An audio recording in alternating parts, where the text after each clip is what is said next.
দেখুন প্রেসার কুকারের ঢাকনাটি কিভাবে লাগাতে হয়। এরকম ধরবেন, এরকম দিবেন, ঢুকে গেছে, তারপরে এরকম করবেন, এই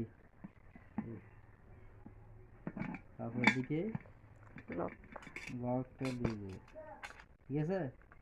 খুলতে সময় এরকম করে আপনি খুলতে চান, তাহলে এরকম করেন, আবার এরকম করেন, এরকম এরকম খুলতে পারবেন না আপনি, এরকম ফাইনালি আর খোলা যাবে না, এরকম করতে হবে, নিচে এই এই দেখুন, খুব সহজ। পানি যখন গরম হবে, তরকারি রান্না হবে, এটা একটি গ্যাস বের হবে, তারপরে আপনি নাড়া খাবেন।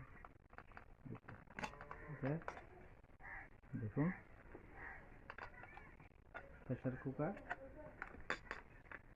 ফিটিং, দেখুন ফিটিং করবেন এরকম, এটির ওয়াশারটা দিই, এখানে চাপ দিবেন, বাস। অনেক রকমের সিস্টেম আছে, এটা সিস্টেমে দেখুন। ধন্যবাদ।